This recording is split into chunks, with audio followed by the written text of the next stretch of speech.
Right. Well, good afternoon. Let's go ahead and get started. We may have some more folks join us as we get going here, but we've got a pretty good room. And welcome to today's webinar, Behind the Scenes Exploring Team Member Roles and Interest. This is the first of two webinars we're holding this month.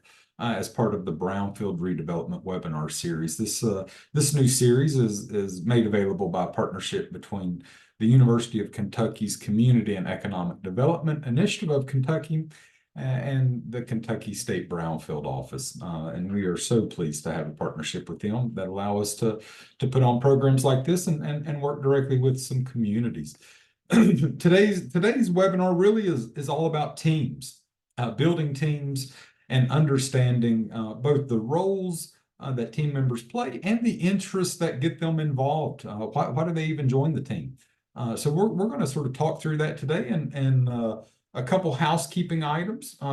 We do have the chat function disabled, I believe, for this webinar, but you should see the Q&A function as a part of your menu. If at any point you have any questions, please feel free to type those in to the webinar, and we will circle back to them at the end of today's program, and I will try to answer as many as I can. One other thing, we are recording today's webinar, and if well, I'm assuming everyone registered if you're here, but for all folks that are registered, even those who are unable to attend, once we have this uploaded and ready to view, I will send out the link along with any other materials or resources that I referenced today as a part of the webinar. So let's go ahead and jump right into this. Just a quick introduction for folks who may not know me. My name is Shane Barton. I am the Downtown Revitalization Coordinator for the Community and Economic Development Initiative of Kentucky. I work mainly with small communities that are under-resourced, under capacity throughout the Commonwealth, really focusing on those small communities that are interested in doing downtown revitalization work. The easiest way to get a hold of me, if you'd like to follow up, is my email here on the screen, shane.barton@uky.edu. But again, like I mentioned, after the webinar and after we get this uploaded for view, I will be sending the recording, at least a link to the recording, along with those resources from my email. So you'll be able to respond or reply if you have any follow-ups that you'd like to share. But again, thank you all so much for being here today, and let's go ahead and move right in. So I always like to start with this slide, and many of you all that have been on our previous webinars have probably seen this. There are a number of sort of visualizations and processes that are out there to help you kind of understand the redevelopment process or the brownfield redevelopment process. And at CEDIK, we really like to think about community engagement being the sort of foundational piece to move those planning processes forward. Then we move into kind of identifying and assessing information, whether that means doing building inventories or environmental site assessments. And then we move into evaluating those findings, considering sort of our reuse options and analyzing cost, looking to identify local capital or other forms of capital we can stack to achieve that project, and then putting that plan into action.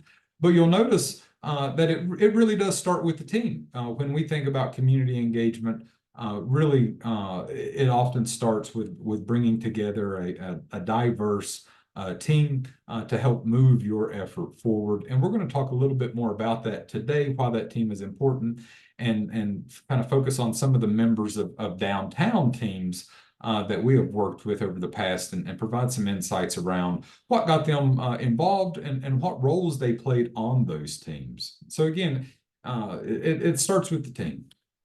So, as we think about sort of downtown revitalization and brownfield redevelopment in our communities, downtown revitalization, it really requires more than a single person's best intentions. We have to start moving beyond and above sort of pet projects. But success really is predicated on having that diverse and committed team working together to achieve that community's broad goals. While these efforts may start and may sort of be conceptualized with an individual person investing their time or energy, or trying to educate people that the issue is even an issue in the community. But really cultivating that shared ownership and getting those impactful results really does require a commitment by all of the individuals on the team.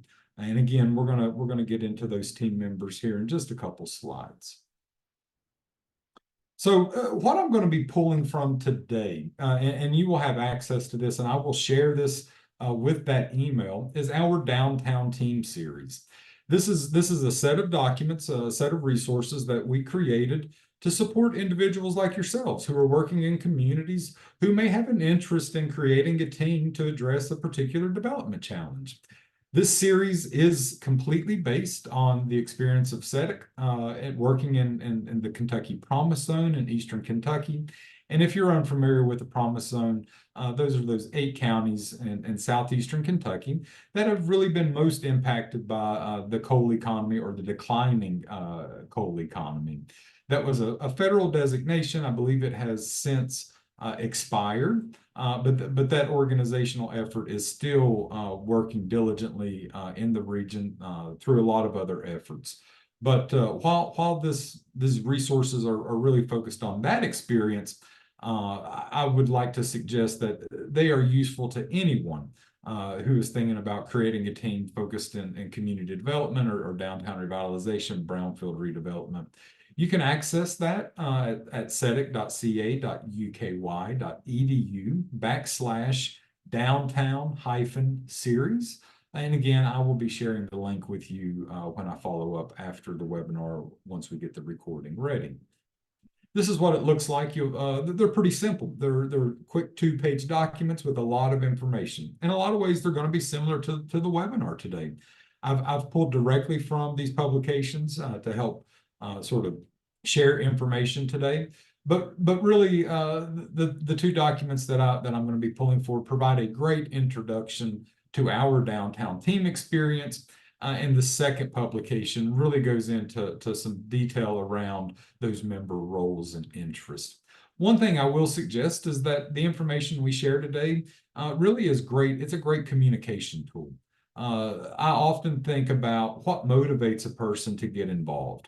And I often like to individualize that message to specific individuals who I may want to invite. And as opposed to just making a cold call and kind of rambling around an issue, sometimes it is really important to know what motivates that person to care or to have an interest in your effort, and how you can communicate why they would make a good team member. But also, sometimes it is really nice to be able to share what you would love for them to bring to the table. And what we'll share today will help you communicate both of those. So the Downtown Team series, it really focuses on a composition of 9 revitalization teams that we had in the Kentucky Promise Zone. Like I said, it briefly describes those member types, and it presents sort of an archetype team. Who was at the table across the board as we worked in these communities. And we dive into those specific roles and the interest of each of those team members, really trying to highlight the unique skills and abilities provided by those team members to help accomplish the broader community goals.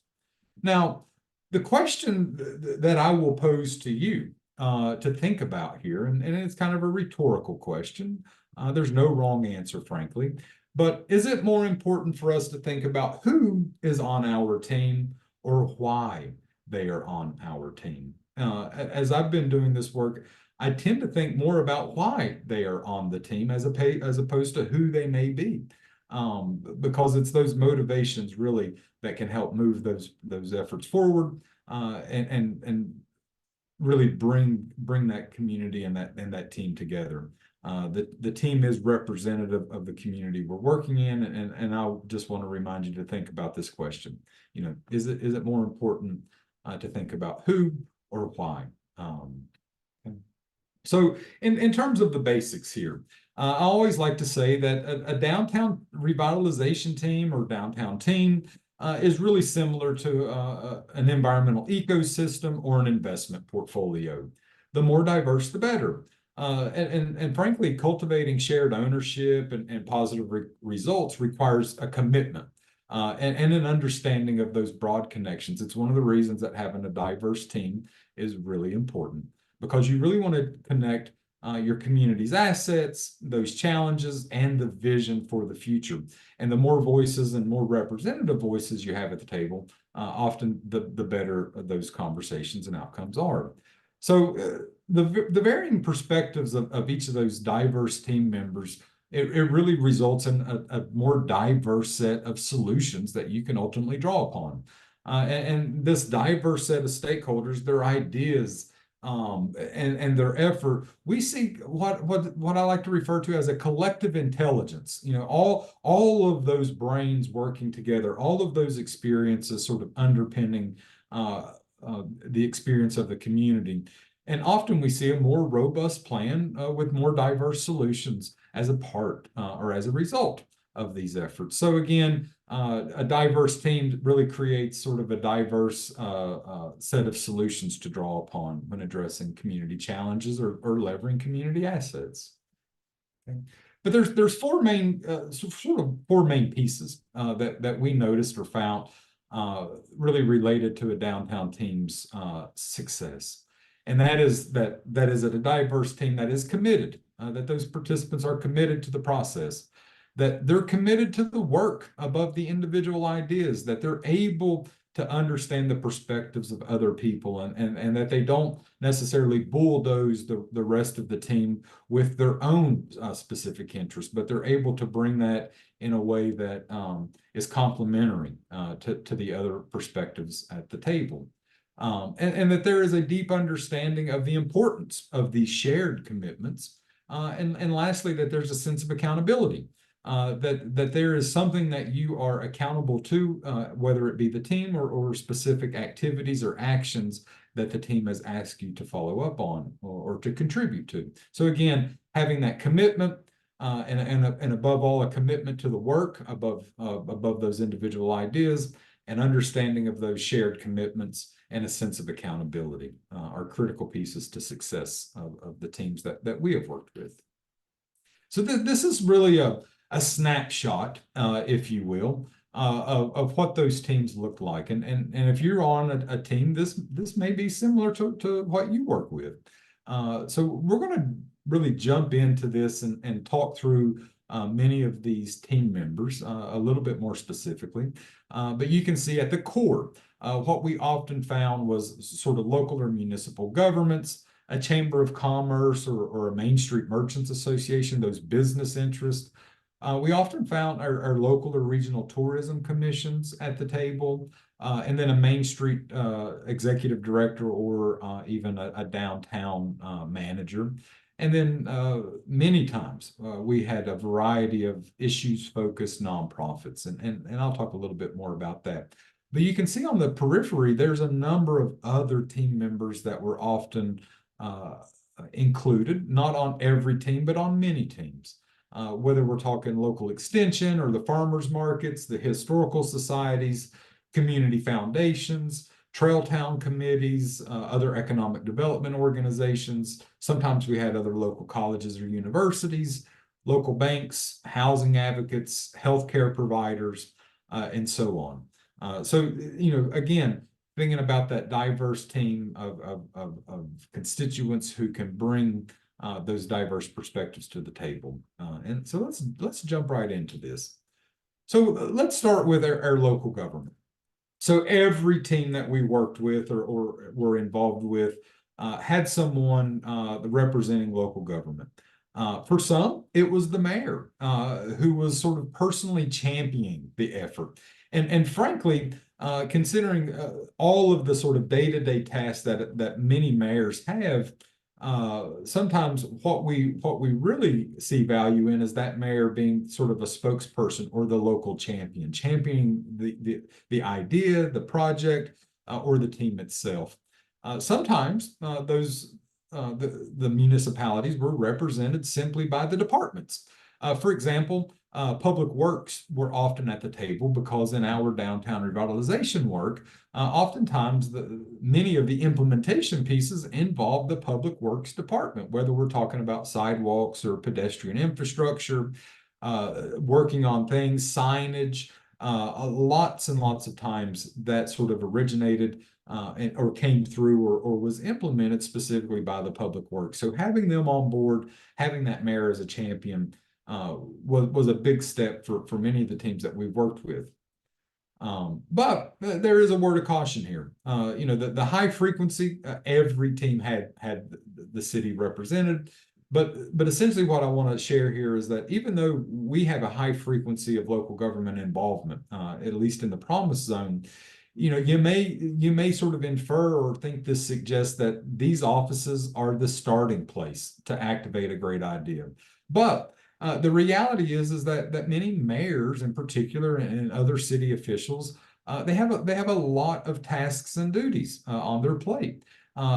And what I often suggest is that a local government is a lot more likely to support a new project or an idea after it's demonstrated some sort of broad-based or undeniable public support or some sort of tangible impact where those or tangible effort where those impacts are documented and effectively communicated. One scenario in particular was a group that we were working with that was very interested in putting on a local festival on a site downtown. The mayor and other elected officials didn't necessarily see it as a priority, but what has transpired since is that community, they were able to pull together a team. They executed an amazing event that got a lot of people talking. There was undeniable broad-based support and some really impactful results that came out of it in terms of the numbers of attendees, the numbers of sort of the value of expenditures on local food trucks who were there, those sorts of things. And once that small team was able to communicate those impacts, the local city government was more than interested in getting involved. So sometimes, while local governments may seem sort of obstinate to ideas, I just want to also suggest that they have a lot of priorities that they are dealing with and focusing on. And sometimes being able to execute an idea in the absence of their support and then communicating those impacts to them and the broad-based support can get them on board with you as that local champion once they see your commitment. But again, local government was involved in all of our projects in the Promise Zone. And oftentimes those mayors and other departments, not only were they implementing ideas, but they were also championing the broader project. So the roles that local government often played, like I said, they coordinated amongst their departments, whether it was public works, the streets, waste management. Sometimes the tourism office is sort of positioned under local government. They all acknowledge that a successful or attractive downtowns, they're a draw for industry recruitment. We hear time and time again of industry or investors who come to town. They may be thinking about siting a facility near the community, but they want to know if that community is right for them. They want to ensure that there's a high quality of life. They will tour your downtown maybe without even telling you to kind of do a check to see how things are. And the last thing we want is for a community to feel depressed or to feel boarded up or abandoned because that certainly isn't in our favor when it comes to enticing investments or projecting a high quality of life to our residents. They often provided an opportunity to connect sort of City Hall with the private sector, and our municipal governments wanted to take advantage of that. They wanted an opportunity to have more connections with the private industry and private sector. They often provided in-kind contributions to help with grant requirements. If you've written grants, you know different grants require different types of in-kind or match, and oftentimes that match can be provided by the local government. In the case for us with the downtown work in the Promise Zone, the work of the public works or street departments was often accounted for as a part of those grant matches. Municipalities, maybe perhaps not across the board, but many of them can act as a fiscal agent for grant funding. They can provide administrative support or accounting. Now, frankly, not everyone does this well. We often hear stories about the challenges of accounting, in particular accounting and managing large federal grants, because they can be complicated. But for smaller efforts, oftentimes local municipalities can certainly support and provide administrative components and accounting for those grants. Cities often are quite interested in community indicators. They collect their own data or receive data from other places. They want to know how their community is going over time. And so oftentimes they have data and particular insights that they can share. Now, what are they interested in? Why would they get involved? Well, the first reason was they really want to see some increased tax bases. They want to see revenue, whether we're talking increased property values, increasing the number of jobs, or those hotel restaurant taxes that some communities can implement. They're also really interested in seeing community involvement, community engagement. They want the community involved in these because when the community is involved and can take ownership, it frees them up to address other goals or other priorities that they may have that are more difficult problems to solve or maybe take a lot longer or more investment to achieve. So having community engaged and having that community moving forward with different efforts really frees up their time to focus on other priorities. It also helps them identify additional resources. So if that team has started to look for grants or has started to find other monies, that is money and resources that the city or municipality isn't going to have to expend themselves. But for us in this Promise Zone, we actually had some grant dollars. So one of the things that interested the cities in this case was that there were grant dollars available that they could access for some of these strategic investments. And the other thing is getting their municipal departments involved in these efforts. These departments were oftentimes at the heart of the community or specific team members' concerns, or were ways that these issues were solved. Thinking about, again, public works or streets as it relates to pedestrian accessibility or walkability. Now, kind of the second most important team member here in terms of frequency was the Chambers of Commerce or the Main Street Merchants Association, if there was no chamber available. So these chambers or merchants associations, they really provide local business a collective voice, right? And the positive impacts of a well-executed downtown revitalization effort really does interest small businesses because they are invested in your downtown and the things that we do to sort of improve the quality of life or generate more traffic can often impact their bottom lines. So what roles did these chambers play? They often are really involved in attracting or cultivating high value, authentic local businesses. We know that small retail, independent retail, things that are representative of the community are often very attractive, not just for residents, but for those visitors spending the outside dollar. They play a role in strengthening and retaining or sustaining existing businesses. They don't want to lose businesses in their association or in their community. They often provide district-wide marketing, relying on many times on those local assets or amplifying what's going on to both residents and again visitors. They're usually quite concerned with local leakage and economic leakage. And what I mean by this are those dollars that residents have to travel outside of the community to spend on things. They would love to see those expenditures available locally. So again, cultivating those high value, authentic local businesses is one of the roles that they play. They really have a strong role to play in increasing sales or jobs downtown, and ultimately the quality of life of both community members and the quality experience of those visitors. These chambers track lots of different data related to downtown business and often can share that.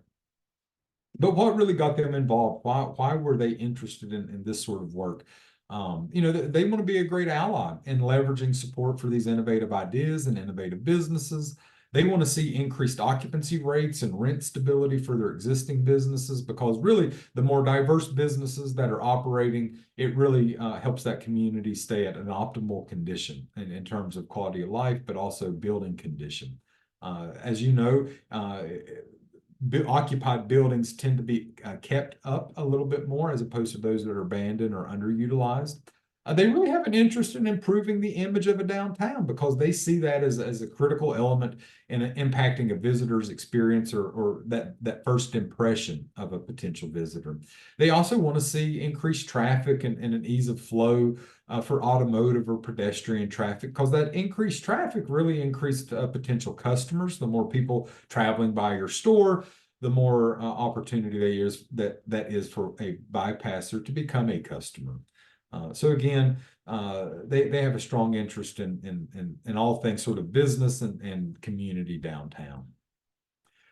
But tourism was at the table fairly often in our downtown teams. Now, the thing that we have really noticed over the last many years is that our natural assets are being viewed more and more as critical pieces to our future economies.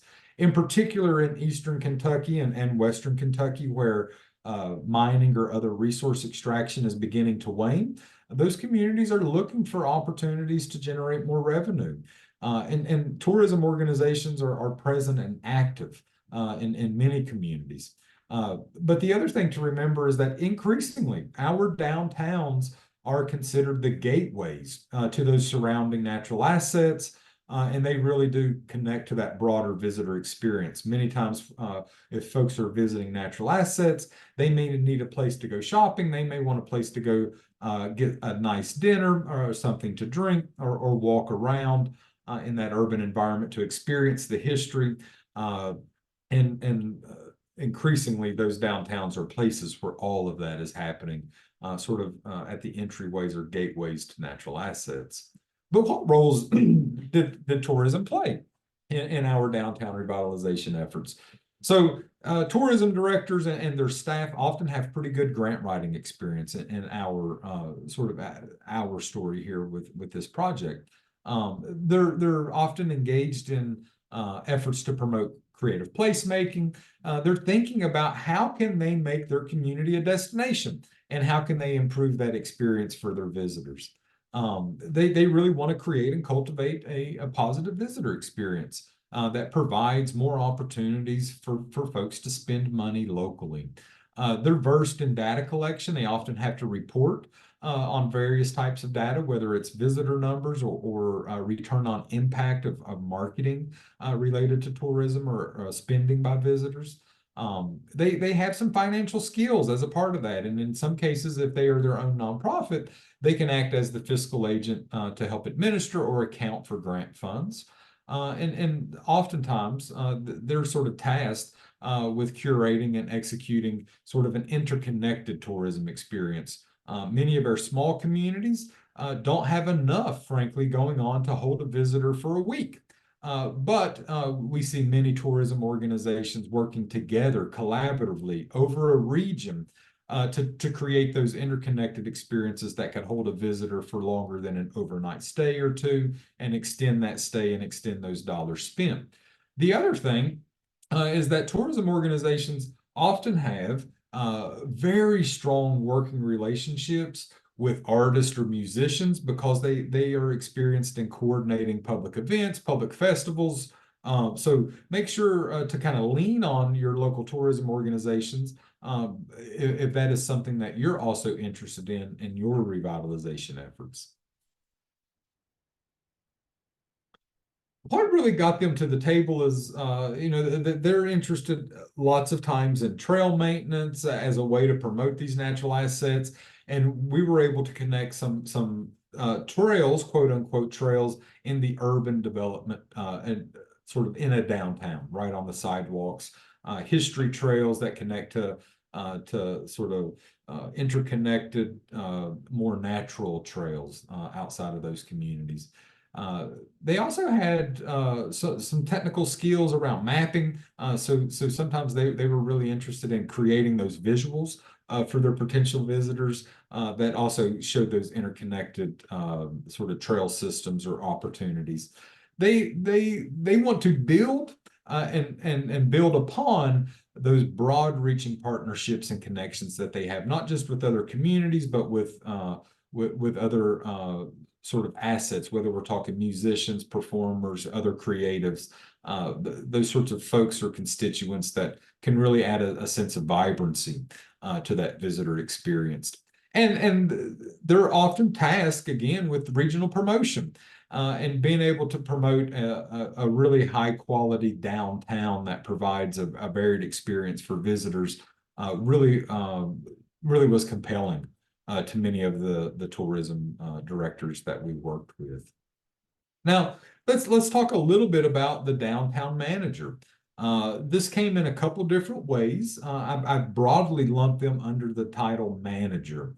In some ways, this was provided by Main Street organizations or a Main Street executive director. The Kentucky Main Street program is a wonderful program that I would invite you to explore. And if you would like more information on that, please let me know. And I would love to connect you with Kitty Dugood, the state director. But other times in communities where there isn't an active Main Street organization, the municipality has invested in a downtown manager. And this person was tasked with coordinating and facilitating sort of broad courses of action in their community, as well as communicating and accounting for those impacts. This is a person who is involved in a lot of things locally and has a lot of connections. Okay, so the specific interests and most often, these persons they're required to collect data. They measure impacts, in particular visitor experiences, expenditures, business numbers. These are great people to go to when you want to know how many new businesses have you seen, what sorts of entrepreneurs are interested in these downtown spaces. They often are tasked with promoting downtown activities or opportunities. They want to see these places active. They want to see sort of a high quality of life again. Both Main Street organizations and our downtown managers, they were steadfast downtown advocates. They were always willing to advocate on behalf of improvements in their communities. In some cases, they are situated within a nonprofit, and they have acted as fiscal agents before, supporting grant funding, accounting, and that such. So, with that grant writing and sort of nonprofit status, these are also folks that have experience writing grants and managing them. They often provide lots of coordination because they have lots of constituents that they work with in their community. And they play this really pivotal role right in the middle, really connecting and acting as a liaison between multiple parties in their community, trying to find those appropriate solutions. So, thinking about a downtown team, oftentimes these managers have their own teams in their local communities that they work with and rely on. But they're really interested in creating some broad-reaching relationships with other downtown communities. In particular, in our experience, that was one of the things, because they wanted to connect their downtown to others, providing a broader sort of regional experience. We really saw the emergence of some substantial regionalism amongst our downtowns, and these managers were kind of critical players. The other piece, thinking about the Kentucky Main Street program, it is a statewide network. So in many ways, they see themselves already as part of a large network that they are connected to and want to build additional connections with. The other thing, in particular with the Kentucky Main Street program, is they really have a commitment to support kind of enhanced urban design and placemaking efforts. And what we mean by that is how do we make a place for people? How do we make places for people where all people feel welcome and have an accessible experience? For more information on placemaking, I would invite you to check out ruralplacemaking.com. That is an effort that us at CEDIK, in partnership with the USDA, have created to provide some insight on both urban design, placemaking, but also engaging communities around those conversations. Now, I mentioned that we had a number of nonprofits, and I generally refer to these under the large umbrella of issues-focused nonprofits, because each of these nonprofits had their own sort of vision and mission, and they were varied in what they brought to the table. So sometimes it was related to the arts, sometimes it was related to trails or local food or the environment, excuse me, or economic development.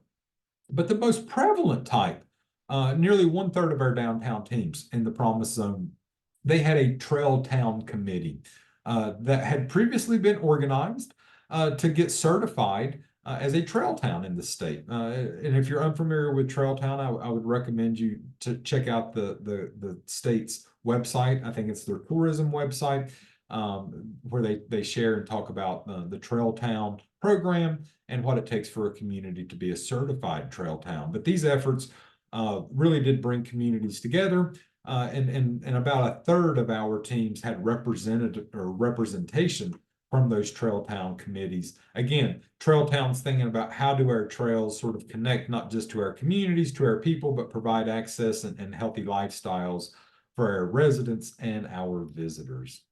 But in terms of the roles and the interest that they played, these nonprofits have often managed grants or helped administer or account for them. They often provided some in-kind contributions, especially Trail Town, and in terms of trail maintenance or other objectives that they had that were really kind of symbiotic to some of the downtown revitalization priorities. They can draw upon their constituents or their memberships. They have a commitment to public engagement, and they really these issues-focused nonprofits are their origin story is often kind of citizen-driven, where citizens have identified an issue and created organizational support or capacity around that issue to address it. And many of these nonprofits that we worked with were really involved and had a strong interest in innovative, creative placemaking. They wanted to sort of express themselves and their mission through the urban environment and the built environment, sort of exposing both residents and those visitors to their mission through urban design.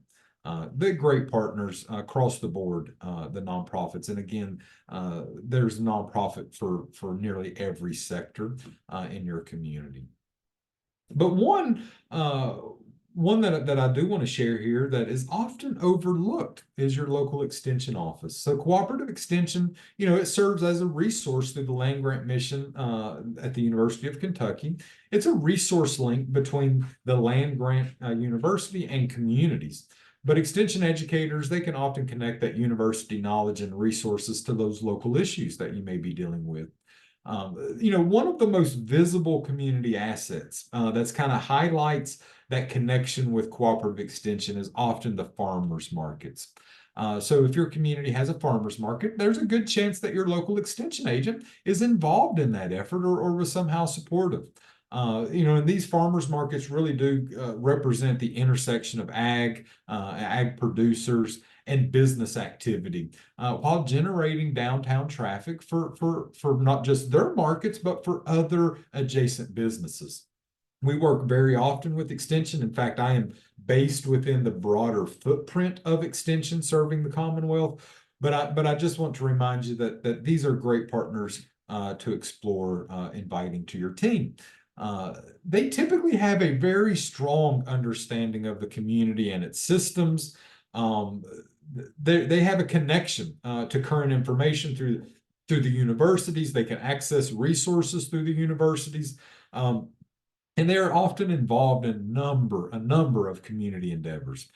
They spend a lot of time doing public outreach and education programming. which you can also lean into. Now, they do have specific interests. So oftentimes your local extension office has a number of programmatic areas, whether it's 4-H or food and consumer science or what have you. So it's important to know sort of the interest or focus area of that agent or of the office in terms of who may be best to communicate with. There's a strong connection to the farmers market, again, and can often be a great advocate for local food initiatives. So if you have an interest in your community to make local food more accessible, I would suggest that you start by having a conversation with your local extension office. And additionally, thinking about local food and public health, they are often strong advocates for public health, supporting sort of pedestrian and walkability efforts. Public health and community health and kind of access to local food go hand in hand. Okay. Now, downtowns are a special place. Like I said, my role is downtown revitalization coordinator. I have a special place in my heart for downtowns, and one of the reasons is because all of the history that is embedded not just in the built environment, but in the memories of kind of going to town. But local history and cultural heritage is really kind of an observable asset that you can see in the built environment. It is embedded within the structures and the stories of those structures in your downtown.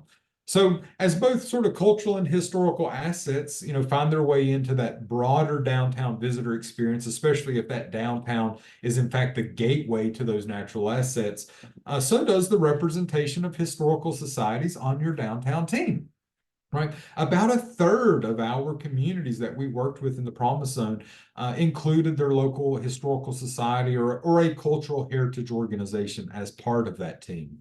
Now, these organizations are great repositories of accurate historic data about the buildings or about local industry. They can really help you tell that historic narrative and story. They often create local genealogy data. And I will say, if you are unaware, that local genealogy is one of the most attractive pieces that get visitors in your community. There is a whole world out there of folks who are interested in their family histories, who travel to communities to research their genealogies, and having a connection with your local historical society and them being informed about other things for those visitors to do can prove quite impactful. They have a keen interest in historic preservation, in particular, keeping those buildings alive, keeping them occupied, keeping them in great shape. They get involved quite frequently in protecting those assets. And they also have a really strong interest in promoting or cultivating those historic narratives and contributing to the narrative that about what that community is or what it was. And again, the intersection of historical societies and kind of the built environment is great to leverage to create really, really varied visitor experiences, in particular for those who are traveling for reasons based on family history or local history. Now, foundations, local philanthropic organizations were a critical piece of the Promise Zone project. In fact, the Foundation for Appalachian Kentucky was one of our project partners. So, as we think about constrained resources that many communities are facing and kind of alternative sources of money, a growing strategy for local wealth capture is local philanthropic organizations. And these organizations really are going to be critical as we think about reinvestment in our communities. About a third of our teams had a representative from a local foundation or their community affiliate.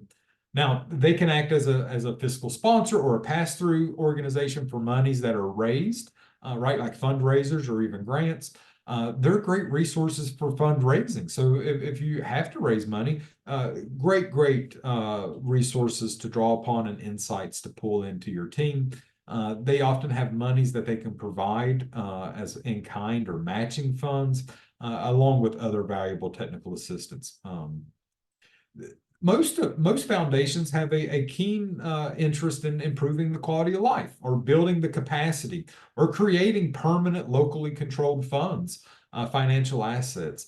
So again, you can see how these local foundations can really be a critical player on your local team. And if you do not have a local community foundation or community affiliate, I would invite you to reach out to a couple of the large foundations, or ask me if you're unsure who may serve your broader community, and I would be more than willing to try to connect you to start that conversation.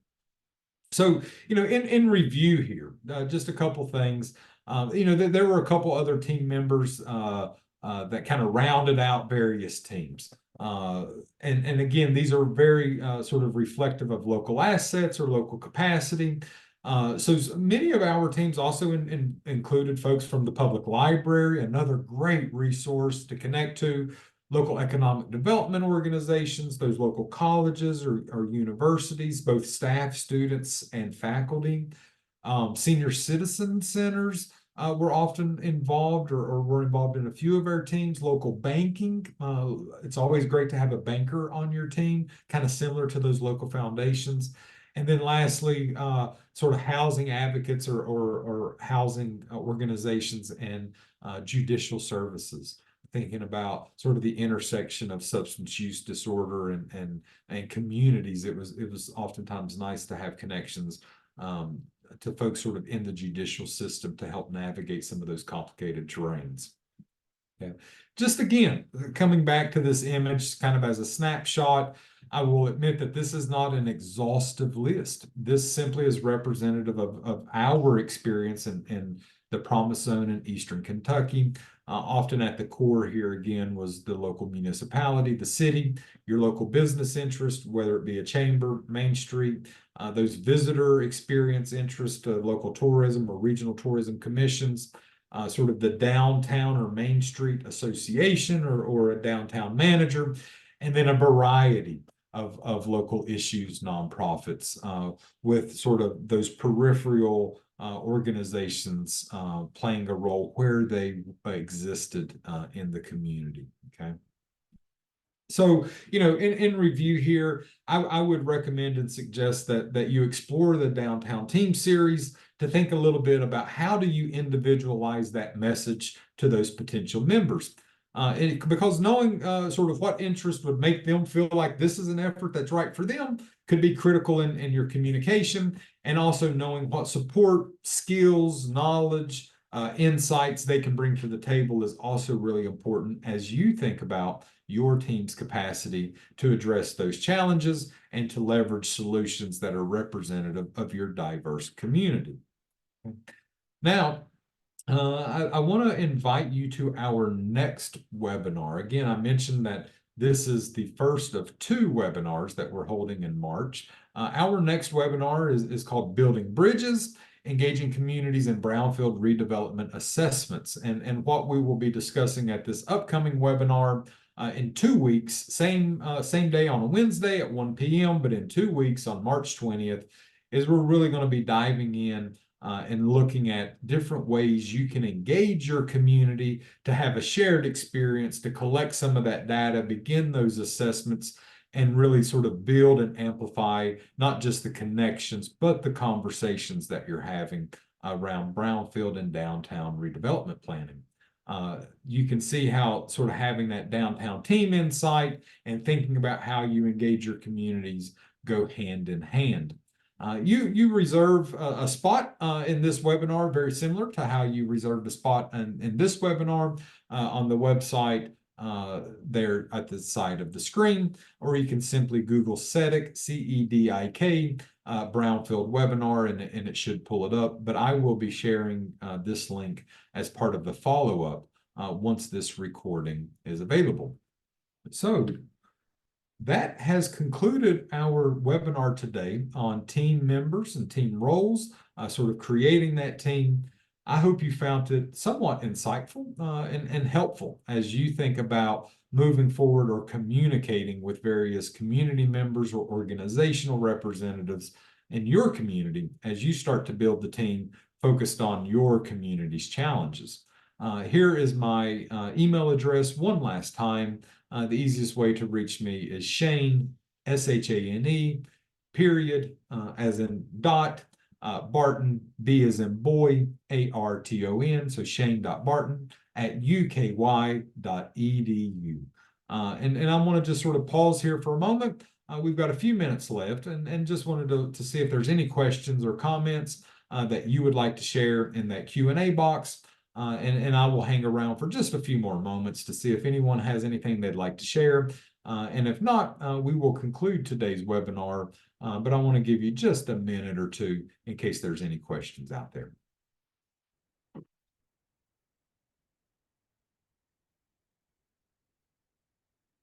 I'm not seeing any come in. Again, if you have any questions or would like to follow up on anything that I've shared today, I will be sending out an email probably within the next week or so of the recording. I'll share the link for the Downtown Team Series publication so you can have access to those, as well as the link to register for our upcoming webinar. And I've got a question here. Is there a current list of brownfield projects in the state? I would love to sort of call on Kirsten O'Leary, who is also in here as a guest. And Kirsten, please sort of share your response in the Q&A there. I don't know if other folks can see it, but I will read it. To my knowledge, we are, I say we collectively as a part of this partnership, the Brownfield office is currently working on a map and sort of a GIS database that does try to document all of the Brownfield projects. If there is a specific location or community, CJ, I would invite you to reach out, let me know, and I can get connected with that Brownfield office to see if there are any other projects in your location or near you. But I know they are currently working on a database or visualizing that database of previous and current projects working. I will say that it is much easier to identify sort of funded brownfield projects from the EPA because those get sort of publicized, as opposed to brownfield projects that may be taking place in the private sector with private investors in places that are much more competitive in terms of property values and competitive advantage. Sometimes those brownfield efforts are sort of conducted and those potential contaminants are remediated with private consultants by the private sector, and those are a little bit harder to track. But if you would like to follow up and share sort of if there's a location that you're specifically interested in, I would be more than willing to follow up with the state and find out if there are brownfield projects in your community. I hope that doesn't necessarily answer the question. I can't point you to that resource specifically, but I hope it gives you a sense of how those projects are accounted for. I will follow up with the state office, and if that brownfield database is available for public consumption, I will try to share it as a part of my follow-up. So thank you. That's a great question. I will say that brownfield projects funded by the EPA are also much more easier to track than what I would refer to as brownfield sites, because not all brownfield sites have been inventoried, mapped, or even acknowledged as being potentially contaminated and in a way that impacts their future development. So again, thank you for that question. If there are no other questions, I will wrap today's webinar up. Again, thank you all so very much for joining us. I hope you found some useful information here, and I hope you can dive into the Downtown Team Series in the future after I get those shared with you. But if you do happen to have any questions or comments, please feel free to reply to the email when I send out the recording, and I will do my best to address it with the knowledge that I have. And if I can't address it, I will certainly find someone who can. So again, I appreciate you all so much for spending an hour with us today, and I will be following up within the next week or so to share the recording and some of these additional resources. Again, have a great day, and it was a pleasure.